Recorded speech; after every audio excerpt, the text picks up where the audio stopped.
Hello, this is David Rovix with another episode of Discussions with David, a live stream broadcast I've been doing most every Wednesday, Thursday, and Friday during the pandemic, as long as I can't travel and play music for a living anymore. I'm also broadcasting on Mondays and Tuesdays. Mondays, I host Pandemic Open Mic Mondays, which anyone with a song, poem, or rant is encouraged to sign up for at davidrovix.com/POMM. Tuesdays, I host Fifth Estate Live, produced by Peter Werby. All of these live stream broadcasts start at 10 a.m. Pacific, noon Central, 1 p.m. Eastern, 6 p.m. GMT, and you can find them both live and in archived form on the Facebook pages of Popular Resistance, KBOO Community Radio, and my own Facebook pages and channels on YouTube, Periscope, Twitch, VK, and LinkedIn. If you go to davidrovix.com or search on any podcasting platform for the podcast This Week with David Rovix, you can also find these programs in audio form soon after they're broadcast live. Another place you can find the broadcasts, along with lots of free content, as well as content reserved only for patrons, such as my 16-part audio memoir, is at patreon.com/davidrovix. Today, it's an honor to present to you for the hour filmmaker, writer, and activist Elsa Rassbach. Ever since I first saw the film, The Killing Floor, at my friend Bill's place in Seattle sometime around 1988, naming the film has been routine for me anytime someone asks me where to start their political education, where to start unlearning the bullshit they learned in school and discovering what really happened. If you're going to read one book, read Howard Zinn's A People's History of the United States. And if you're going to watch one movie, watch The Killing Floor, about the events at and around the slaughterhouse that led up to what became known as the Chicago race riots of 1919.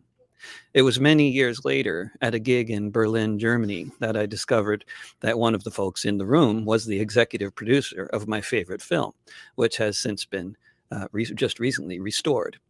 As I found myself frequently sleeping in Elsa's guest room/editing room on future visits to Berlin, I discovered much more of Elsa's work and learned a lot more about the many obstacles that can confront anyone trying to bring hidden history to the big or small screen. The restored version of The Killing Floor is currently available to watch via filmmovement.com, and hopefully, when it's safe for the cinemas to open up again, we'll be able to see it on the big screen as well. Elsa Rassbach, I'm so glad you could join me for the hour. How's the pandemic treating you there? Things are, I mean, it must be just it's a bit of a bizarre experience being in a country with an actual functional government that's kind of getting things under control with the pandemic, and then watching what's happening in your home state of Colorado, which is pretty disastrous. We could start with any transatlantic observations you have to make in terms of the widening gulf between the sort of countries with functional governments and those and the failed states of the world. Well, I think, of course, it's better that the healthcare system is better in Germany, and that's one reason I wound up staying here so long. I was a single mom when I came over. I was having difficulty making much of a living doing radical films in the U.S. But above all, we immediately had healthcare coverage, even as U.S. citizens and so forth. However, it's a little bit exaggerated because my son is working in an emergency room. He's a doctor in the hospital here. And they are not all that well equipped. They are understaffed, all those things. And beyond that, a lot of my relatives live in California, in the Bay Area in LA, and they locked down right away. I thought they did a somewhat better job than almost any other state, except maybe New York later, but they did it earlier. And they're having a resurgence. So we don't feel totally safe in Germany also, that there could not be a resurgence here. Right. Yeah. And of course here, I mean, it's kind of similar problems. Like Germany there's also open borders all over the place. And here, even if one state does a fairly good job, then it doesn't really matter because there's the interstate highways. I mean, apparently the outbreaks are happening along the highway routes like I-95. Yeah, well, they are going to be doing testing when you fly into Germany at no cost to the passenger and upon arrival. But these immediate tests may not always be accurate. That's what they say anyway. So it's better than nothing. But yeah, it is. Let's say I think Germany is in many ways a more democratic country than the U.S. at this point, and it's kind of interesting for me because my father was German. He came to the U.S. in 1939. I always grew up with this feeling dark and difficult Germany, and I lived here since the mid-90s when it became clear I couldn't make the rest of my labor series, history series, of which The Killing Floor was to be just one of 10 hopefully brilliant films. And we got totally stonewalled on that, and so I came here. And for a long time, many friends wouldn't want to come visit me from the U.S. Wow, because they were Jewish. Yeah. Because they just didn't want to step foot in Germany, and it was true somewhat. But now Germany, unfortunately, it's moving a little bit in the direction of France and other countries. We're trying to stop them from weaponizing drones. But an example really is that they have been more pacifistic and more peace-loving, is that the majority of Germans are totally against weaponizing drones. Nevertheless, we may get them, which shows Germany is not a perfect democracy at all. They're pushing to get them this year. I can't guarantee we won't have them, but it's been the longest of any great power in Europe and NATO member state not to take weapons for the drone. It's been in debate since 2012. They've been trying to get them, and the resistance has been too strong. So it's you come here often, David. It's a pretty good. It's really quite a place. And it's also, I don't know, a lot of people outside of Germany are not aware of the radical history of Berlin in terms of just recent decades. I mean the past 50 years, 60 years, in terms of the sort of fascinating social experiment of anybody who didn't want to join the army could just move to West Berlin. And so you ended up with, for that and so many other reasons, you ended up with a city full of radicals, and you were there at pretty much the peak radicalism, I'd say, in Berlin. You went to film school in Berlin in the late 60s. Is that right? That's right. Before that, I studied philosophy and all at the FU Berlin. I grew up in Denver, not speaking German. It's still a hindrance for me here. I still have an accent, although I try to make the best use of it. But just because I'm an American and I'm a foreigner or whatever, You can still play the foreigner card if you got an accent. Yeah, they like to talk to American critics of the government better than they like to talk with German critics of the government, But I'm talking about in the parliament and things like that. Right. But for lobbying and whatever. But I came here. I went to Smith College in Massachusetts on a scholarship, and then I got another scholarship to come here, and everything was paid for. Again, one of these things. Also, my son's medical school, he went here, was all free. Okay, just Americans. This is normal in a cultivated, rich country to do this. But in any case, and so I was there then at 1968 exactly, was when I started my film studies, and I was there till 72.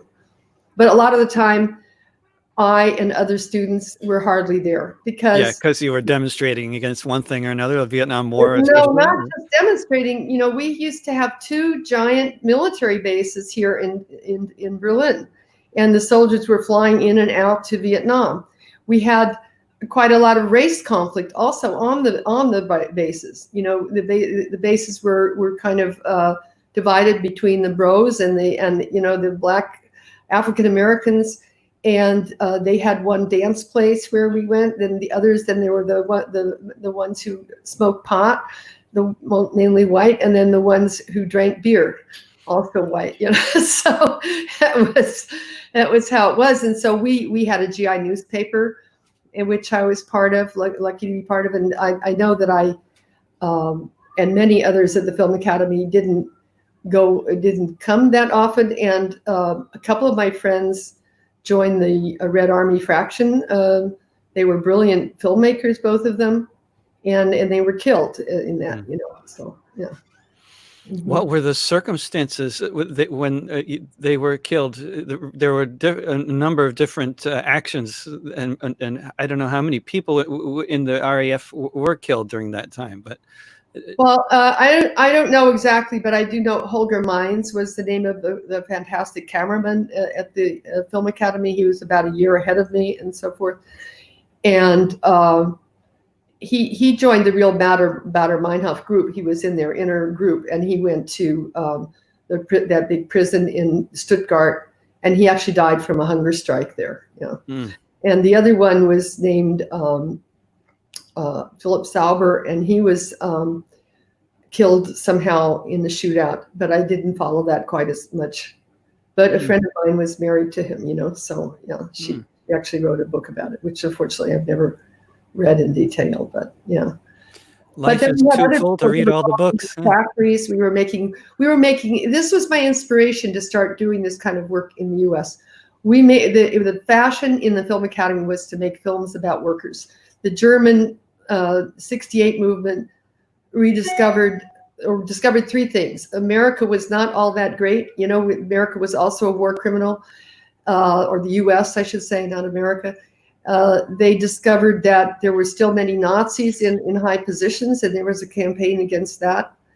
And they rediscovered the whole communist movement, the working class, the films that had been made in the Soviet Union, the work of Bertolt Brecht, and making films about labor was kind of a fashion. So the first Hmm. film I ever shot in the Film Academy, because I did camera there too as well, and actually I was one of the filmmakers on the killing floor as well. I was the co-writer. I wrote the story. I was actually the producer. I had the title executive producer because it was for a labor series for TV, but I was there more the on hands also. But I shot in a factory, an Osram a light bulb factory, and just Hmm. shot.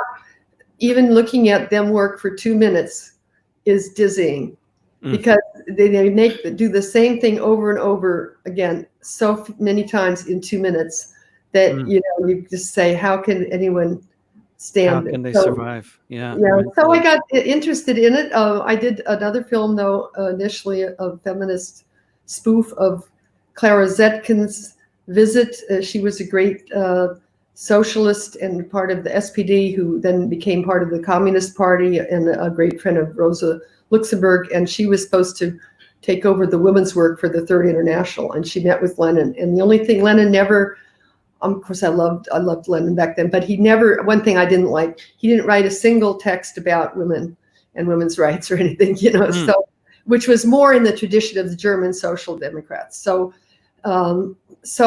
anyway, it's a kind of ironic send up of their meeting, from the actual text of that Clara Zetkin wrote about this meeting. Yeah. So Mm. yeah, Elsa, in that's light of too much detail. We need to talk about something else. well, Rather. I Yeah. want to talk about the killing floor. I mean, Yeah. in light of, first of all, of course, as people need to know, it is available right here locally in Portland at the Clinton Street Theater. If you want to support the Clinton Street Theater, you can watch it on their section of filmmovement.com. But if you go to filmmovement.com and you search for The Killing Floor, you'll find that you can watch it there online in the restored version of it. And the film, I mean, it takes on, so it's such a fantastic film. The acting, the script, everything about it, and I mean, it's amazing. And the way it takes on issues of race and class and the labor movement, and using race and racism as a tool to divide the working class, and it takes on so many layers of the reality of America in 1919. And I'm not sure how much it's changed. And in light of recent events going on all over the streets of the country, it seems like, despite the pandemic, the timing of re-releasing this film really couldn't be better. Well, I have to say that, I mean, sometimes I feel I should have done this sooner, but it was very difficult. But I was finally able to convince someone to pay for this, which was UCLA Film and Television Archive, which had the film. The film won an award at Sundance Film Festival. It was on TV first, and then very unusually, it crossed over to be recognized as an independent film. It was on American Playhouse in 1984. And then it would run, was a con in 1985, many other festivals, and won an award at Sundance. So it was in the Sundance archives. But it's very expensive to restore, a film and go to 16 millimeter, the negatives, and scan every frame in 4K and so forth. But I did convince them because it was the 100th anniversary of the race riots in 2019. And so they sprang for at least most of the cost. My company had to pay a bit. And then it was shown in November also at the Siskel Film Theater. And then it was in a couple of other places like Madison. And then after the beginning of March, it was closed down. And it would, no more screenings. I said, could you want to make book? No, I didn't quite catch the first rung of this virtual cinema. But what happened was in the first week of June, I was somehow inspired from all that I'm seeing on TV about the protests. And I feel historically, for the first time in my lifetime, that so many whites are supporting it. And according to the surveys, a large majority. I don't know how far they'll really want to go, but that's really, and so I felt that I wrote a letter to a festival director and also the distributor. This film speaks to this historic moment. And it was actually so much in Chicago 2019, the way it was in Minneapolis in 2020, all the same things, and the National Guard coming and whatever, and the worst, these were meatpacking or slaughterhouse workers in Chicago. They have suffered also the most, in some ways. Today, all over the country. And it was still today, 87, I heard a statistic, 87% of slaughterhouse workers in the United States are people of color today. Yeah, but you know what I read, interestingly enough, because I want to get the distributor to put out a Spanish version. I'm looking up data to back this. The slaughterhouses now are about 50% Latino. Yes. And they are playing the same role that the African-American workers were playing in 2019 as the potential strike breakers, but maybe members. And the African-American or the black and white workers are all union members, but the Latino. A new dynamic using the undocumented aspect to divide. So it does speak to this moment, and it has been taken on really well. It's showing in 23 cinemas around the U.S. It's gotten the most outstanding artistic reviews that it's ever gotten, Great. And from different reviewers, and as you had always seen it, David, but others perhaps had not, but as in fact a really path-breaking work, both in terms of historical drama and cinema and in terms of the history that it tells, and how we base it also on accuracy. This is not a fictional story. This was researched carefully. All of the main characters were researched from documents in the National Archives from the U.S. Labor Department. There was the plants in 1919 and 1920, they were under federal oversight because there had been the war. So any dispute was heard by a federal judge, Judge Altshuler, who's also in the film. And I found this. I found a site in William Tuttle's book, Professor William Tuttle's, about the Chicago race riot, a footnote, and one black worker is shouting at the other in front of this white judge, fuck you, basically. And I was curious about it. So I got the whole transcript. And there you see that the race riot was not just black against white or white primarily against black. It was a white supremacist race riot. But there were conflicts among the blacks also about cooperating with the whites, building a movement together with them where they still felt that they might not be able to play a full role, or they might have to play a second, take on new bosses in this other movement, in essence. And also, of course, many white workers that struggled and actually gave up trying to grab things. They were really committed to winning the African-American workers. They knew they could never build a strong movement without that. And so they actually lost that struggle in 2019. But they built in 1919. 1919. I'm sorry, my gosh. Mm-hmm. In 19, thank you, David. Okay, Mm-hmm. 1919.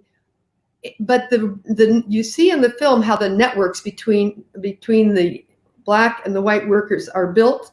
The activists are committed, and in 15 years later or so, they built the most anti-racist union in the USA and in the CIO. And the United Packing House Workers stood as real monument and was also marching with Martin Luther King. I mean, it was a very, you might recall also was, well, you know very well, was assassinated while organizing a big multiracial movement. Yeah. It was multiracial, and Martin Luther King was close to the labor movement, and they were close to the civil rights movement. Yeah, that's it. Despite the fact that so many of the best organizers were kicked out of the labor movement after the Second World War, right? And then we have we fast forward to the 80s, and you finally, after getting this project out on the screen, which of course, you know, people who don't know the backstory, like me when I saw it at the time, of course, you have no idea just how much effort is involved and how many years of research and how much fundraising just to get one film put out. And it makes you realize how many films don't get made. And then in your case, we have very specific examples of 9 more films that have not been made, for which you've already written stories and done loads of research. And it was supposed to be, as you mentioned, a 10-part series. And I think it is so fascinating and says so much about the state of affairs here in the US that at that time, PBS, the so-called public broadcaster here in the US, would not decide. There was a decision by management there of PBS that they would not take money from unions. They take money from corporations all the time, but they would not take money from unions to help fund a series of films about the labor movement. Well, actually, it's true that it took a long time, the research, and there were issues also. The public television itself was not unionized, and that was posing a problem for the main funder, which was the National Endowment for Humanities in Washington. You know, it was like, wow. And you have to realize that in the background, the labor movement had done the lobbying work to secure the financing for the National Endowment for Humanities and the Arts and for the Corporation of Public Broadcasting. So they were, and this is one reason I got so much support for a series set in history. It was going to go from 1840s till 1940s, the first American industrialization and the winning of the first major labor rights. So it wasn't contemporarily controversial necessarily, but even WGBH could not, you know, they sent me around to Mobil Oil and all this, and to get you have to have private sector matching money. It's required. And it's always said that's really normally corporate money. So basically you have R&D by the government, very expensive. In my case, for a 10-part series with tons of historians and researchers and 3 full screen plays actually written, which we had to submit to NEH, and budgets and location research and everything ready to go, as it were. And then, you know, the public television wouldn't allow for about 2 or 3 years the labor financing, because they said this would be advertising for the unions, you know, and that you can't have a sponsored thing. The police can't make a film about police on public television. So we went to the New York Times. It was in February 1980. And I didn't even know any labor people really well at that time. I didn't come from a labor family myself. I had an interview in the New York Times, and it was a big headline. It became a national story. PBS bars unions from funding labor series. And I went down to Bal Harbor, where all of the people, the union heavyweights, were gathered around the pool for their convention. And they adopted me, basically. You know, this article had said there was going to be up to 4 million from labor, but we didn't know that at all at the time. But when we came back, so they did allow it. They were forced to by this public debate. When it came to do the next film, which actually, The Killing Floor was directed by Bill Duke. It was his first feature film, African-American director who's of quite a lot of note since then in Hollywood, Deep Cover and other ones, Sister Act and different films that he's made. But a lot of people, because people were working also, there was still not enough money, and the unions and the Screen Actors Guild and all of the unions, including the Teamsters, did extremely special waivers that we didn't have to pay the full union rate, but it was still all union. They're all thanked profusely at the end of the film in the dozens of credits that go by. And many others got their start there, and then took the job at the lower rate because they were getting started, and became famous later as a production designer, as a costume designer in Hollywood. I wanted to make the next film as a director, and it was about the young women of the Lowell Mills. It was ready to go, but public television pulled out of it, and although they initially said they would support it, the NEH supported it, but you have to realize that Lynn Cheney, the wife of Dick Cheney, the vice president, became the head of the National Endowment for the Humanities about 1986, and remained well into the Clinton era. Yeah. If anybody thinks the Trump family invented nepotism, think again. So the fact is, though, that the atmosphere changed, during the 70s, and as then Reagan rolled in. But for all of the labor support, this became the project that they hoped would get made, the whole series, and so they helped fund the pilot big time, really, and that's because they saw this as one way to fight back on all the slander and the incredible campaign to destroy the labor movement that Reagan was embarking on, and that he carried through extremely successfully, actually. And when you look and such an important way to fight back, but such a difficult way to fight back. I mean, as you discovered, so you see, there's so much propaganda for corporations and for the founding fathers and the glories of American capitalism, and those films get made all the time. But making a film like The Killing Floor is just a far more rare and difficult undertaking. Although the hidden history, I've always thought since I was quite young, the hidden history of the country, these kinds of incidents like the ones that you flesh out in that movie, are so exciting and have such incredible potential as really exciting blockbusters in my view. I mean, it seems like it could be, right? But they just don't get. They are terrific stories. I mean, one of the films that was in the 10-part series plan, which incidentally, guys, if you want to see more, anyone who wants to know more about this labor history series and wants to see also the incredible reviews we've been getting or have gotten sometimes in the past, and where it's all playing, go to the website of filmmovement.com and just search The Killing Floor. It's right up near the top.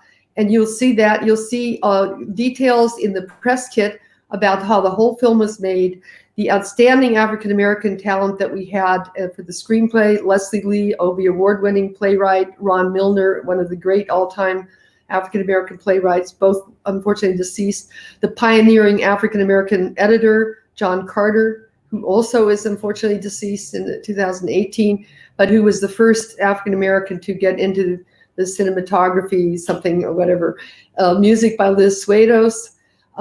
It's actually, you can see over there also, if you look under discussion guide, you won't think to look there, you'll see the plan of this whole series with each story on one page. And you'll see how much support it had, how many historians, and also that it appeared to have the whole support of public television behind it, although there were divisions, obviously, as we said, between those who would have wanted to launch it, we hope. But my film has been brought out also that was about the Lowell Mill girls. And the main supporter in public television had been WGBH. But that film actually is set in the Lowell Mills, and Lowell, it was the founder and one of the main movers and shakers in WGBH. So you can't, no one is has no What one is Lowell neutral. was? No one is neutral when you come to labor in the U.S. Neither the corporations, The owners of unions, the Lowell of industry in yeah, Lowell of the were Lowell some of Mill, the founders of the yeah. PBS, which is what. So, but yeah, and this is what it comes down to, or I mean, because one of your experiences, it seems pretty clearly for whatever complex of reasons, is that in the '80s, as difficult as it was and is now to make films that have real radical history commentary, it's even harder to make films about the labor movement than it is to make films about uh, modern day and historic racism. Would you say? I mean, and there's a lot of overlap, of course, between the labor movement and racism. And I don't mean to separate these things, but they are both sort of to the extent that they're separate issues. It's a lot harder to do labor films than it is to do films related to race. That's right. The obstacles are greater. I mean, one of the films that it really inspired me as a film student was Salt of the Earth, and I remember reading all the things, and it's interesting to read the book by the producer, Herbert Bieberman, and how that film was blockaded also by the IATSE union in the laboratories, and they wouldn't project it in the US. It was a story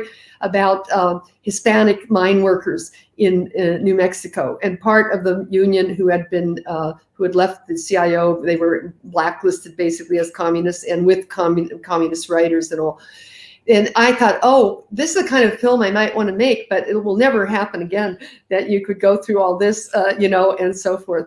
But and it's another film I think of in the same breath as Killing Floor, and I often tell people about Salt of the Earth. I mean, like Killing Floor, it just like fleshes out race, class, and gender so brilliantly, and all the overlap and the conflicts within the whole community around these questions. Yeah. So we have the stories in the movement. What's interesting also is that labor actually trusted me, although I had talked to many communists.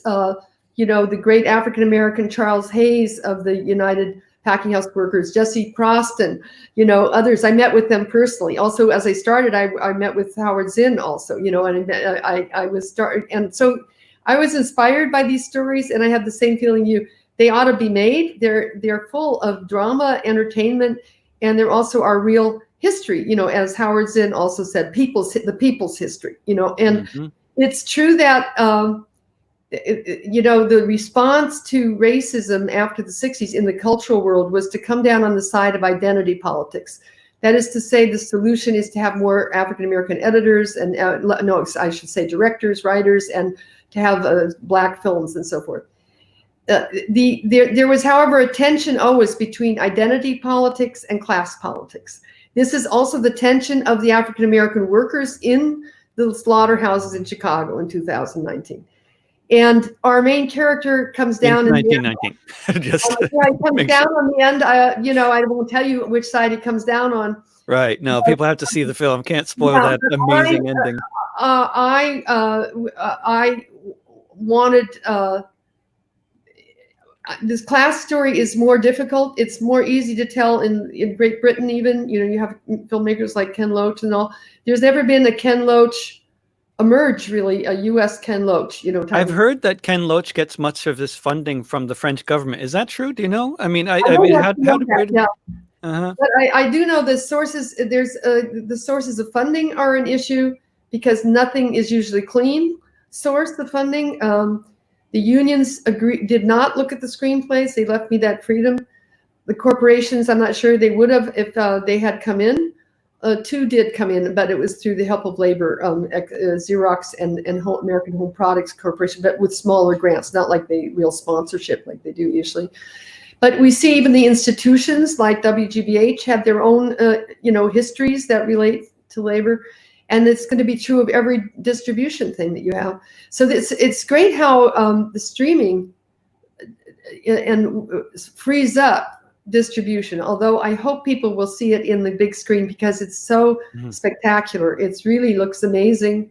It's of a quality like even though it was 16 millimeter, it looks like fine quality 35 millimeter, but in the old-fashioned ratio 5 to 4. But That aspect of That. producing music and films, I mean, as a musician, I can say it's very frustrating that even though stuff is so much more easily available when it comes to both films and music than ever before, the quality is, I mean, people are listening through their phones and, watching on their phones. And even if they have access to a bigger screen, like my teenage daughter, she prefers to see everything on this little phone. And I mean, the quality is just, lost. Nothing like it. And it's a pretty complex story. It's actually easier to absorb the whole story also watching on the big screen, I found. I think so.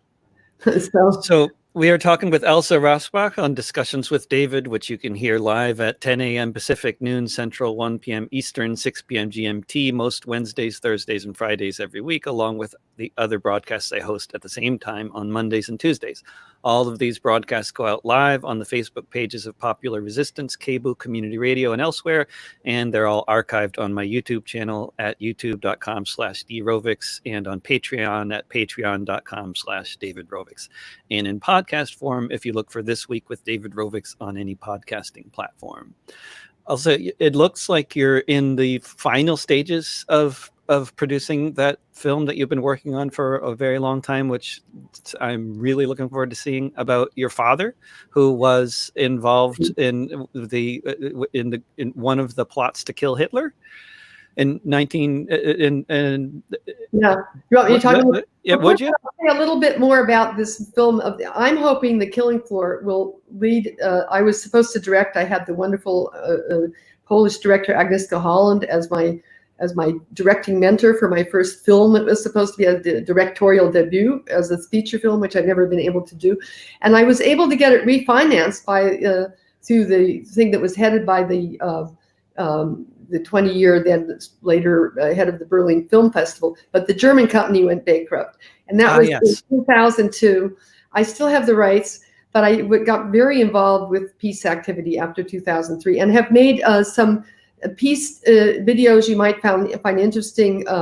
We Were Soldiers in the War on Terror, that's available for Amazon. And so, but I spent and do spend even now a lot of my time on this.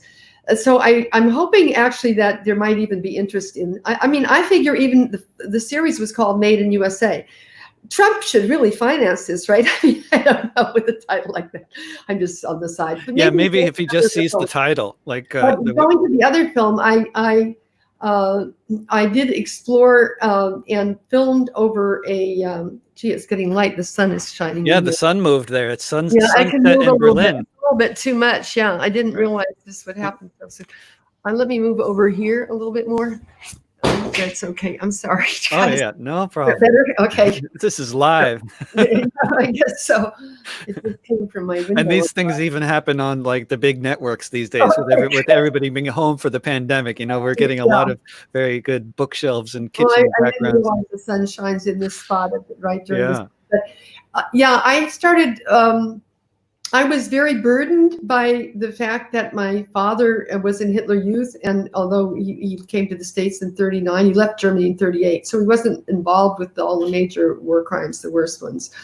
And my grandfather had remained a corporate director here. My grandfather was originally a German-American. It's a long story. You'll have to see the film to get it all. He was considered by my mother's side of the family in Colorado, where I grew up, to be a total Nazi and a war criminal. And I only discovered after I was 40 and after he was deceased. I used to visit them and all. At one point, he took me on a walk about, 1970 in Stuttgart. And he said, we the corporations supported Hitler, and it was a mistake, and sort of like that. But only in the 1980s, through someone who worked in the family, did I learn that he had been a close friend and supporter of Karl Girdler. And Karl Girdler was a conservative German. He had been the mayor of Leipzig, but he refused. He stepped down from his office when the Nazis tore down the statue of the Jewish composer Mendelssohn, and he couldn't get it reinstated. And he took a job that my grandfather provided for him, actually, in the Bosch firm. And the Bosch firm is one of the only firms, that's where it's also in the museum here of the resistance. It's acknowledged that they did play a role in the resistance, and I also know that they have and have seen something in Yad Vashem for the director of the Bosch firm. The later, after Robert Bosch had died, his name is Waltz. And so it's somewhat recognized, but I only learned about it then, and it was a revelation, and my family was worried. My grandmother, a German grandmother at that time, from whom I have this name, Elsa, she was worried. She said, there's still Nazis around. You know, I guess they were worried about their Bosch pension and everything. Don't look into it. But I still did. And I started then shooting with my father in the 1990s. And as my son was young, and was doing like one of those autobiographical home video things that became very popular also in the 1990s. And I received some financing to develop it. I used it all, also a lot of it to shoot, but collected tons of documents researching the story. And it was a gray zone. You know, ever many documents you could look into, you can't really tell, because they didn't write the real stuff down at that time. You know, how much, my question in the film was, grandfather, were you a resistance fighter or a Nazi? Now, my father didn't actually have the answer on that, because people who were in the resistance, or not, they would just might say, I think Hitler is crazy or something. And if the kid said that somewhere to someone else, then everyone would be in trouble. But they wouldn't tell their kid, hey, I'm involved in this resistance movement and so forth, you know. And so he really didn't know all that much. And but I kept filming, and the film has become an autobiographical film of me pushing to know the story, maybe somewhat neurotically, even because I'm German American. What is the family guilt and all? My father is trying to answer. He's kind of honored that I find him so interesting and what he has to say. But actually, he's headed toward his death. He has a stroke. Whatever. I filmed him right from when he was quite healthy in 1994. He was 75, building a huge house outside the hills of Colorado, in the hills of Colorado. And he actually never completed this house. You know, it was sold for like whatever after he died. And it was supposed to reestablish his roots somehow in the U.S. When he died, he asked to have his ashes returned to the family grave in Berlin, which I did. And I filmed all the way right through. And my son growing up from being, and me from a pretty young woman, still in my 40s, it looked like that way anyway, and till into my middle age, and not quite my old age, and I'm editing it like a dramatic film. In other words, I only had one camera at all times. Sometimes I shot myself. Sometimes I had fairly established or even famous camera people. It was all shot on digital. And I've now edited about 4 hours of this in scenes. Of course, I don't expect it to all be 4 hours, but it's kind of material you have to edit it to see how well the scene works, and you'll see which are the best scenes. Yes, I hope to finish this in the next couple of years, and I will seek, it will need post-production funding and editing costs covered. And I think it's very unusual because it's told from an American perspective in a way, and it's German, and it has German and American, but American. And it's kind of the roots of where I came to so much motivation, which people don't understand sometimes. How could you spend, 10, 20 years trying to tell labor history, which is hidden, which is censored, been censored by these institutions, not like Russia might censor, but through the lack of support for telling these stories. And why would you now take another story, like this one about my grandfather, and spend all these years doing this? I do shorter activist films. Some of them you can find also in Palestine. I shot in Gaza and different things.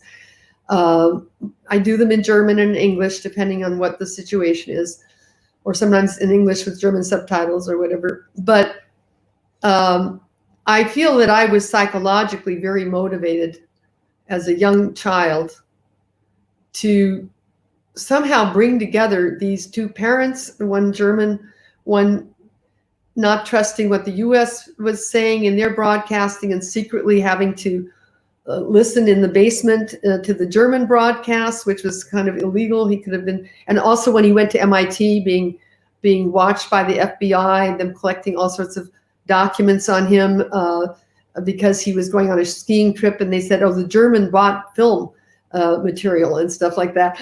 And so this was kind of like the secret wait, and seeing how the U.S. is turning into, or has taken on, not the population. I'm so thrilled that the population is standing up, is out in the streets on racism. And guys, we also have to rebuild the labor movement. Otherwise, we will have nothing, and it's a harder row to toe, actually, than to just fight against racism. No, I shouldn't say just. It's part of fighting against racism. The most disadvantaged workers are Black and brown workers, but it is a part of reestablishing really democracy in our I think country. more and more those connections are being made. You hear so much more of the if-then statements. If Black Lives Matter, then how about affordable housing? Yeah. If Black Lives Matter, how about minimum wage? And how about healthcare? How about so that's Yeah. of course it needs to go into real sort of movement organizing. But Elsa, Yeah, I wonder it's also. very hard. You get more easily token things on the Black thing, on the labor Right. thing. It's going to be tooth and nail. Yeah, because we're talking about real measurable victories with labor, right? That's It's right. not about your internal bias. It's about actual wages and actual conditions of work and actual, housing and that kind of Yeah. thing. And the labor movement was, as you mentioned, tremendously weakened in the McCarthy era, but we have now had a 40-year downhill, and since Reagan was elected, and we need to reverse that. But I'm watching it, I just want to say, on CNN and on Democracy Now! And so forth all the time here in Germany, and sort of living in both countries at the same time in that respect. Yeah. And as you are watching what's going on here, and also not just, not, the uprising, the pandemic, but also for 4 years now, the rise of Trump and what many people are characterizing as a sort of neo-fascist or wannabe fascist movement. And you're doing this film about your dad and his youth, and you must have a lot of frequent thoughts, if not necessarily conclusions, I don't know, about what's going on here in terms of the rise of a potential fascist takeover. Do you think there's going to be an election in November? I don't know, and I actually asked that question. Or if there is one, will it be honored? And if it's even not, let's say, a dishonest election that's been manipulated by the Trump forces and all. And I remember, because I always felt a little sad when people were saying the Germans are this and they're all Germans are, the collective guilt thing. The Germans, including even the corporate resistance and the military resistance that ultimately emerged, they paid the price of their lives. My grandfather did not, but he paid the price of having a total nervous breakdown that lasted for over 20 years, where he could not even practically say his name, from being a brilliant, whatever, corporate leader and engineer, whatever, but that as a German international marketing guy. And he also was responsible for developing television, which was the precursor of the technology for drones, and was a weapon that Hitler invested in more than atomic weapons, actually, because they were doing also unmanned flights with the V2 and all. It was the precursor. That's the U.S. wanted to grab that, the Soviets also at the time, of course, that technology. But the U.S. got Werner von Braun. And they got it, yeah. The Werner von Braun, regarded as a terrible war criminal here. I remember as a kid seeing in the 50s how he was feted in the Scientific American.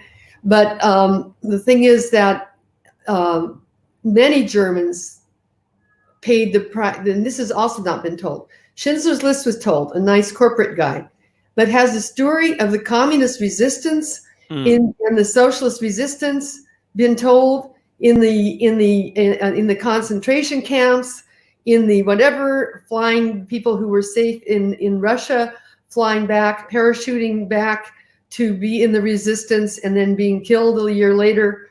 They have risked more than we have ever had to risk in the U.S.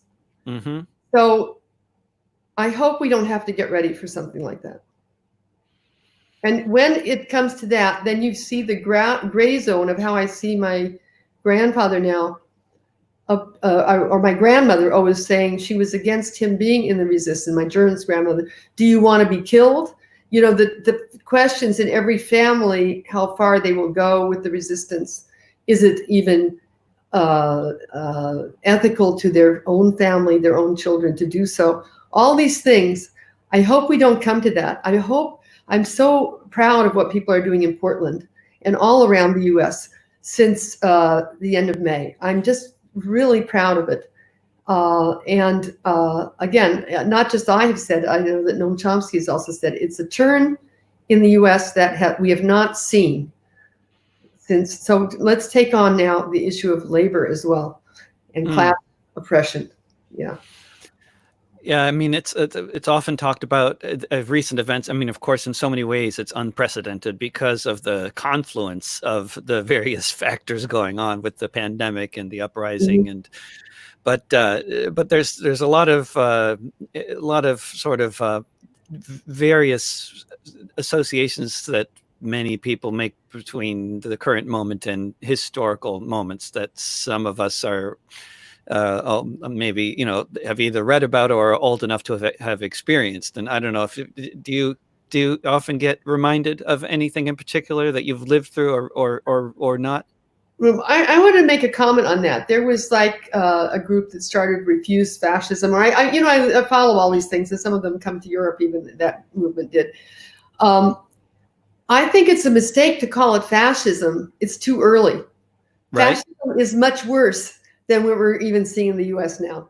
We're seeing how it could go if the federal government under someone like Trump was actually able to defeat the police and the people in all these cities. You know what? I don't think he has that power, to be honest. But the corporations have a tremendous power. Some of them also, as in Germany, may be against him. Actually, some for. But we have to use this moment if we can overcome Trump, and if there is an election for Biden, who is not my favorite candidate of the Democrats, but in 2016 I didn't even vote. Lesser evil, I voted for Jill Stein, but okay.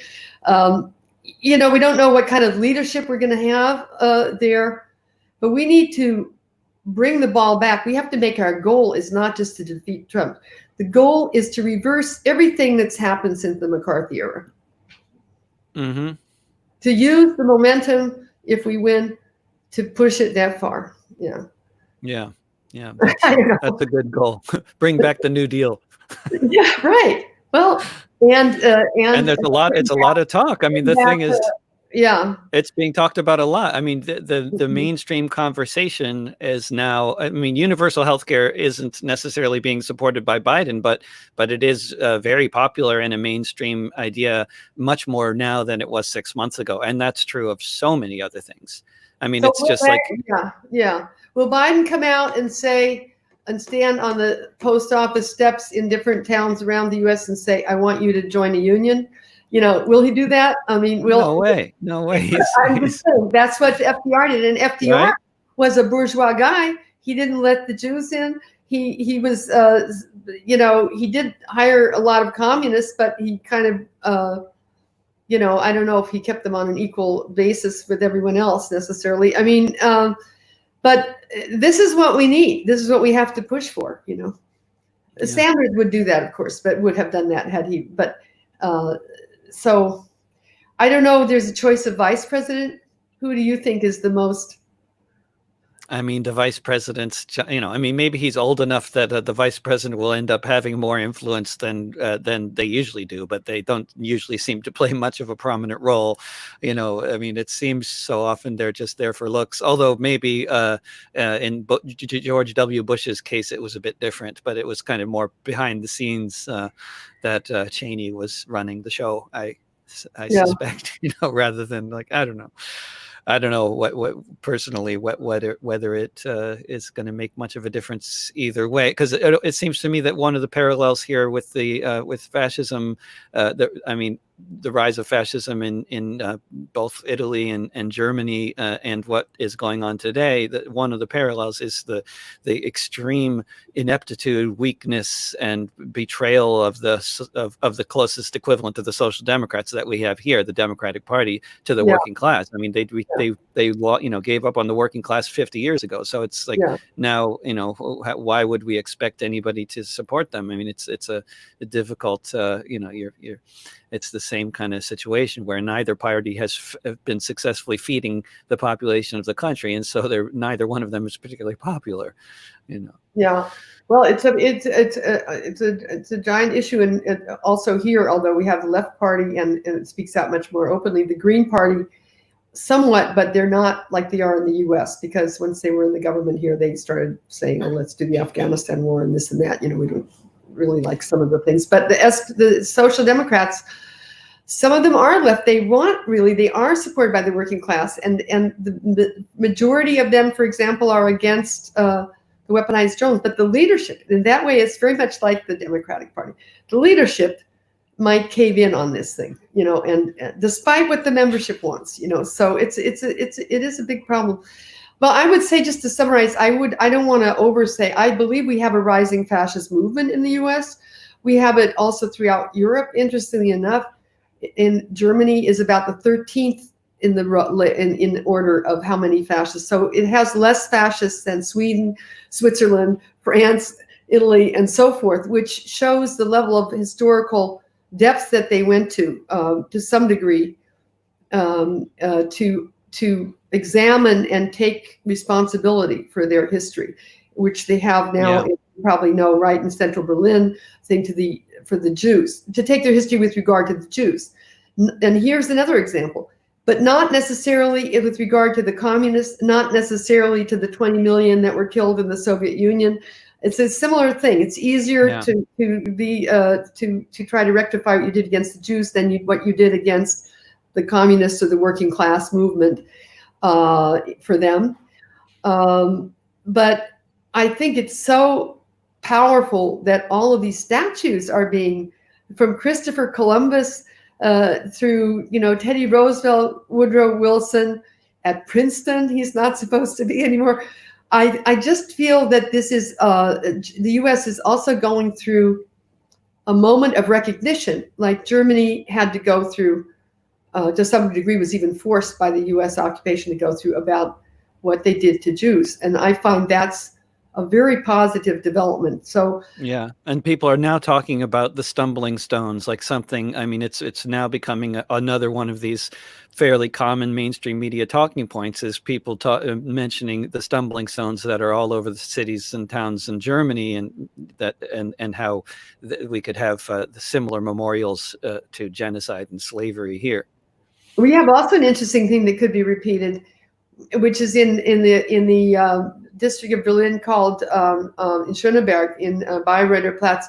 They have signs up which say the laws, like 1934, Jews may not walk their dog in the park. 19 whatever. And so you could also do that with the U.S. Probably in the north. That would be very good. More, but in the north also, just putting up little street signs like that, and that's an exhibit. So yeah.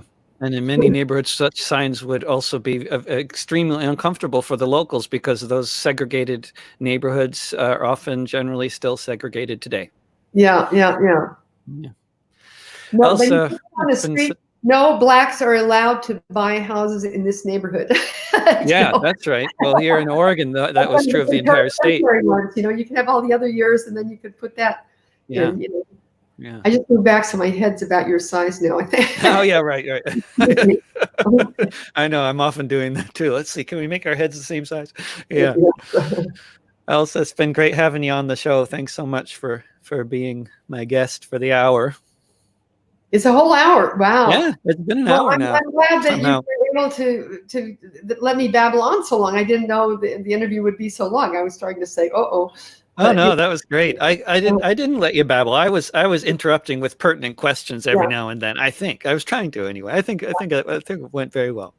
But watch The Killing Floor, and don't think that only it's only for radicals and only for, It's Oh actually no, a really everybody good can see film. it. It has Alfre Woodard. It has a brilliant performance by Damian Leake. We could have gotten Denzel Washington before he was famous, and we got Damian Leake. We thought he was far better for this role.